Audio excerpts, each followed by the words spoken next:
They started taking a few millions. We did not say something. We did not do anything. They went ahead. They started taking more than that. We did not say anything. They went ahead. They started selling, taking public land, taking public resources. I've actually been researching in history.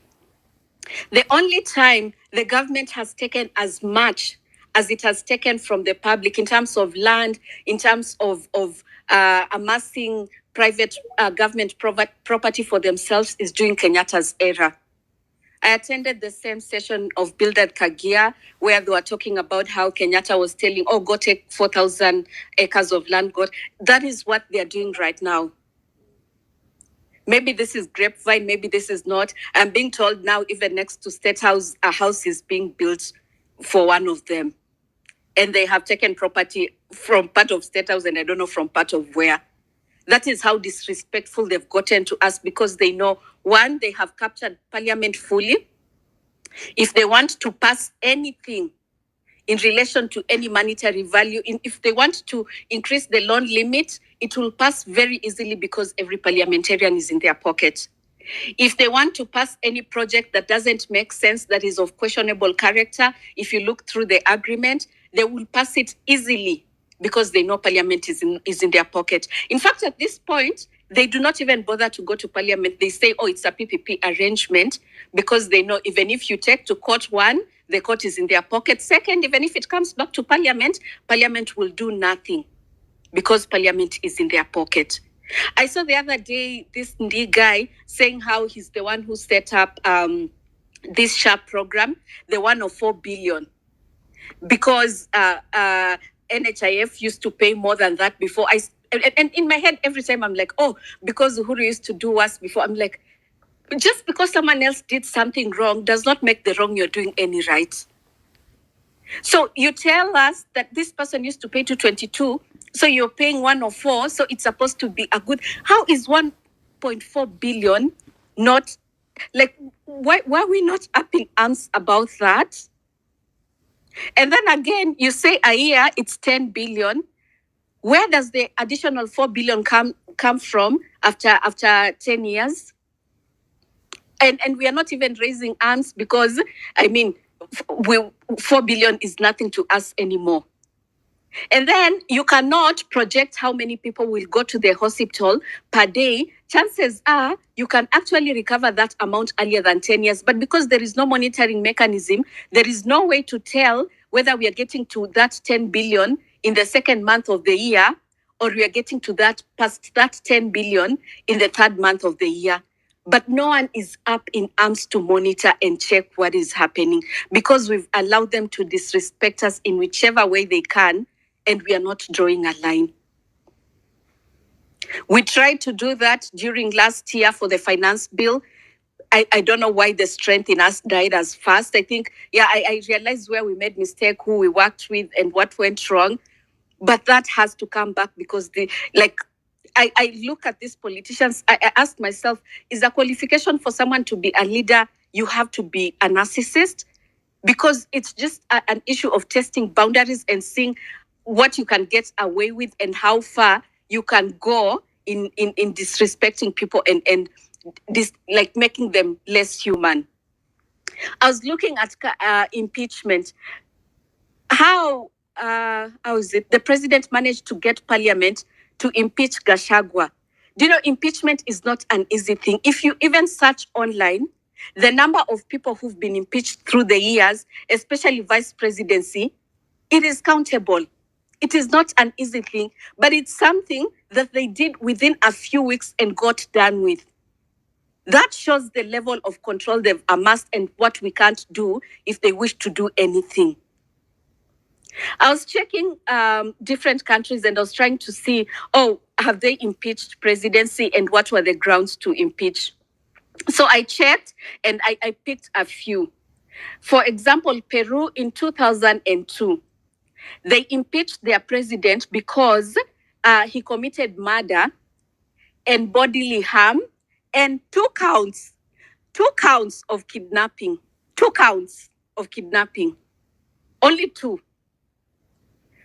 In South Korea, in 2004, they impeached their president because of election violation. This country, I don't know if I'm pronouncing it correctly, Lithuania, in 2004, they impeached their president because of interfering in privatization transaction by leaking classified information, not by being party to buying the company, but by leaking classified information. In Paraguay, they impeached their president because there was nepotism. There was insecurity and improper, I think, purchasing of land. And then finally, in Brazil, they impeached their presidency because of violation, I think, of election law. I didn't write that properly. But here is what someone is being impeached because of improper purchase of land. What hasn't Ruto done? He has kidnapped many people. He has killed many people in 2.5 years. Let's not even focus what he did between 2013 and 2022. Let's just focus between 2022 and now. He has killed very many people. He has kidnapped very many people. For him to come to presidency, there's allegation of election law violation. And even him not appointing IBC and all that is election law violations. He's been interfering in privatization of company because they tell you they want to sell Nzoia only for you to realize they are the ones who are buying Nzoia. They tell you they want to sell this company. I mean, they want to liquidate a parastatal only to realize they're the ones who are going to buy that parastatal. I mean, we can't even speak of nepotism, the number of Kalenjins everywhere. I'm sorry if there's a Kalenjin here, facts are facts. The number of Kalenjins everywhere is more than enough. They are in all management positions. They are CEOs, they are board members, they are directors, they are everything. Whatever is left now is for people who've become his partners. Now some Luos are going to get something here and there. And then now Kikuyus, because they had Gashagwa. Like if it's nepotism, he's outshone anyone but Moi. He's done everything that each of the president who was impeached has done, a combination of them all, but still we just sit here and I think the best we are doing is lamenting about it.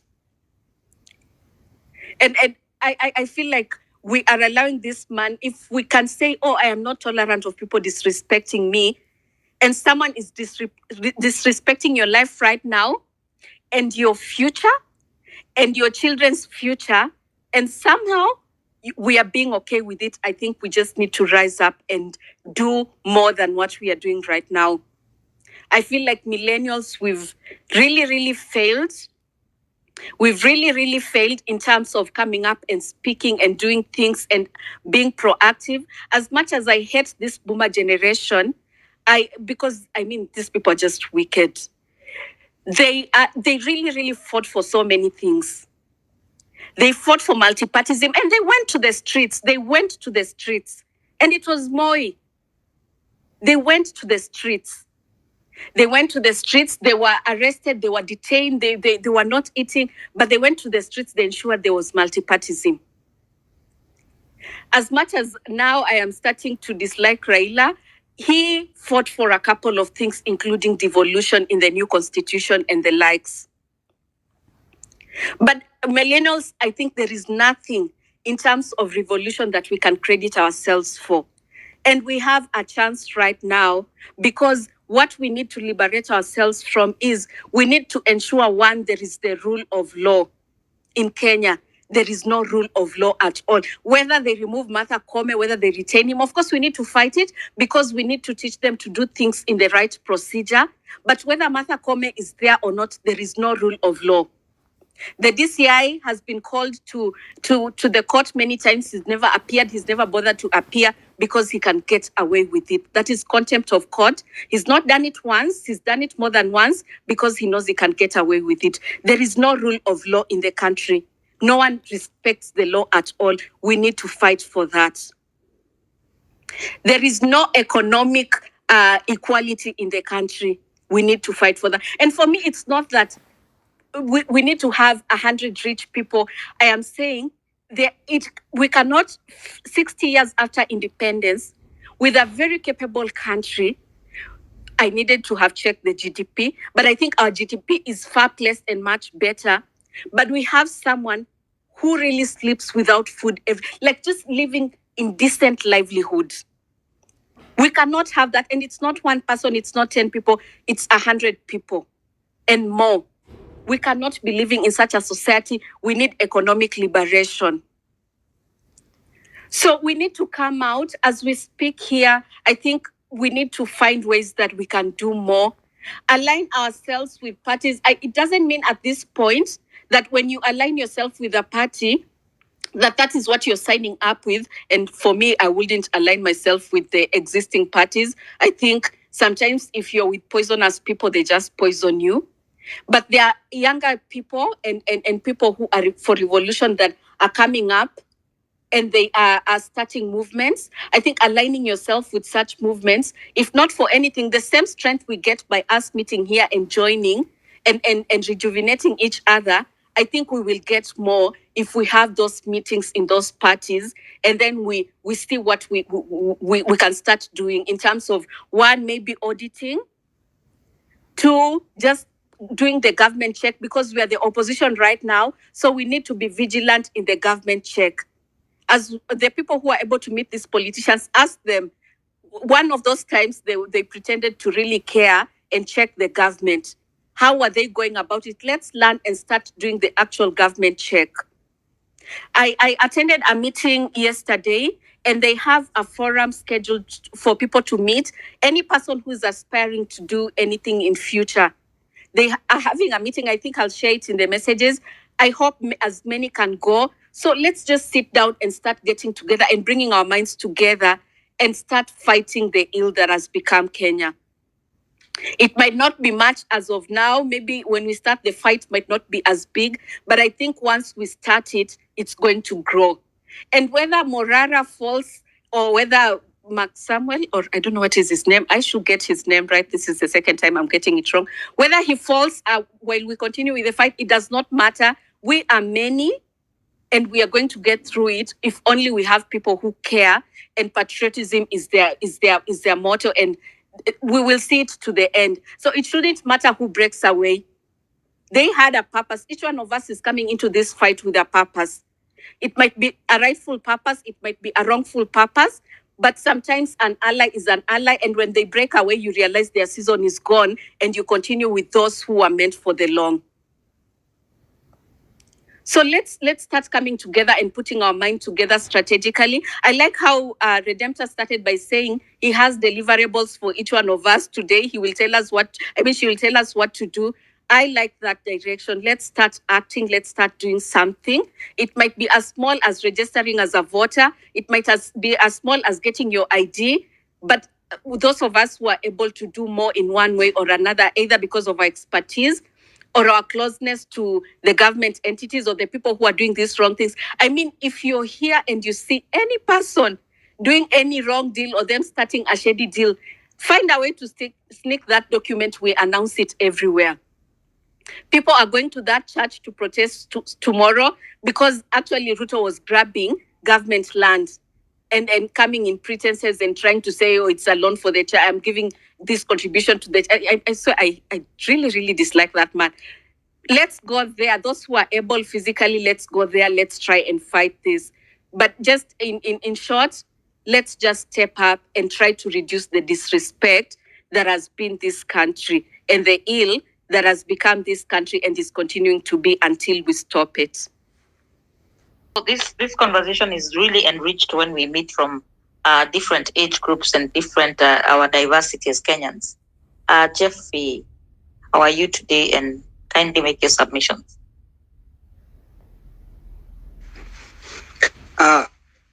Thank you, Redemptor, for hosting the space. I really loved Flavian's submissions. And I don't have much to say because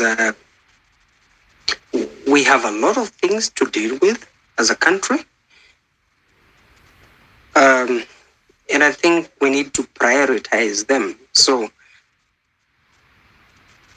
let me deal with the issue of whether or not we want, judicial, reformations or stuff like that. That is something that is, underway.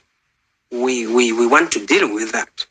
But I feel that is not the priority right now that Kenyans have. We are dealing with one Kasongo and now who has been joined by Raila Molo Odinga in the broad-based government. In my own way of assessment, the blood-based government, where we have a perennial loser who, in the name of democracy, takes advantage of innocent blood that is shed on his behalf and then forgets all of those people for his selfish and gain. And we are saying we are not in the 1980s. I mean, this is the 21st century. I think it is an idea of whose time has actually come, and there's no amount of intimidation or persuasion. There's nothing that can be done to redeem Ruto and his government as it is. And we are marshalling up numbers. Actually, tomorrow we are going to worship God at Roysambu. We want to go to Pastor Edward Mwai's church tomorrow. And maybe, just maybe, if he listens, we would be kind enough if he gives us back that money, which is supposed to be taxpayers' money. We'll be kind enough to not cause any commotion. However, if there is denial of the sense of receipt, I don't see a reason why we shouldn't whip, people from desecration of a temple as Jesus would have done it, So there's a sense in which medical healthcare isn't working. Education isn't working. People are talking about the very basic needs of survival. Food, these are the things that are of great concern to many Kenyans. We go out and we protest very innocently with just a bottle of water and a flag. And, and we are met out, with this police brutality.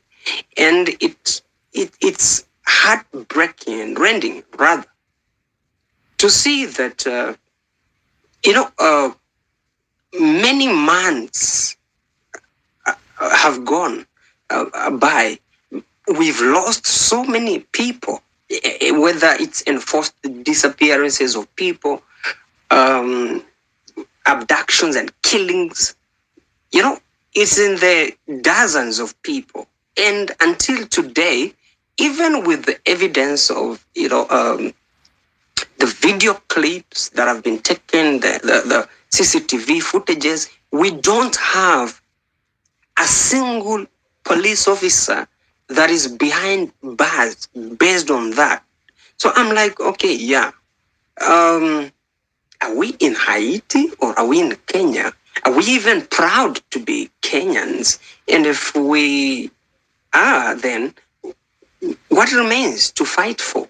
I mean, give it 10 or 5 years from now, we may lack a reason to even actually fight, because what are you fighting for? Kenya will be sold. There's nothing to fight for. You don't own nothing. So it is this hubris. It is the pride. It's the arrogance that comes from the political elite who come and, woo people into voting them into power.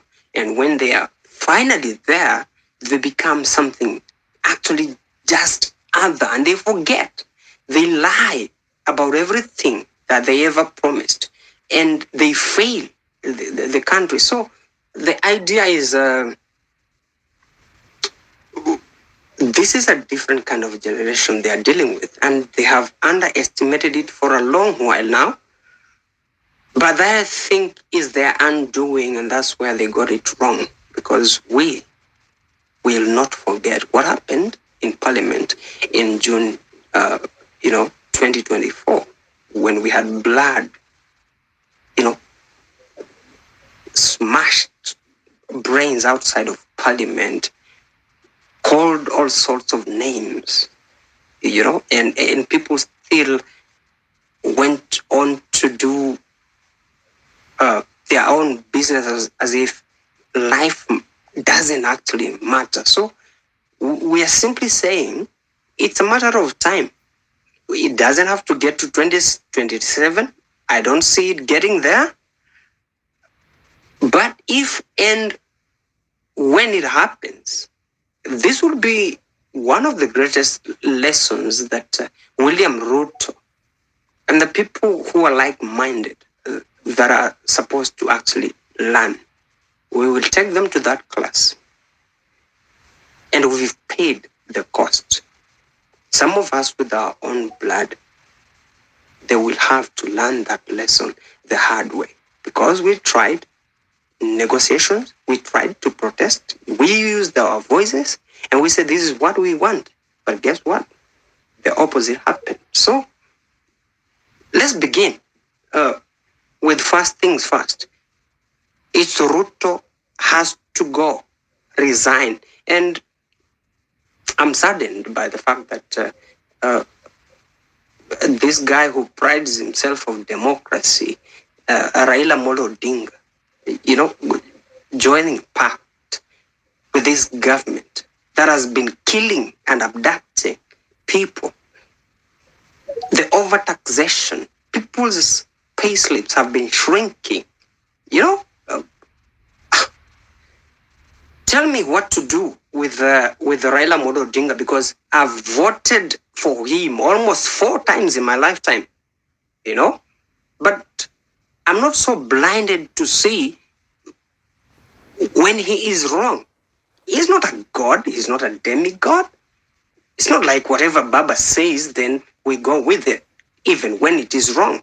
He is not a god.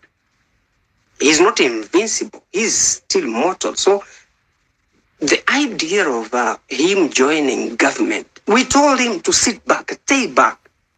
Don't even call for demonstrations, because you guys are always marked with a lot of, violence and people shedding blood. And then at the end of the day, you get into power somehow, using the back door. We asked him with a lot of respect, stay back. This is our fight now. What did he do? This opportunist. And for me, it's like, instead of him in his now 80s, thinking of how he can actually module and shape up people and groom up people, and think of his sunset, he's dreaming of a sunrise simply because he still wants to get the loot. And we are saying, no, this is not the Kenya that we envision. It cannot continue this way. So we are fixing this country. We will fix it. We must fix it. And it will be done. Thank you very much, Jeffrey. I like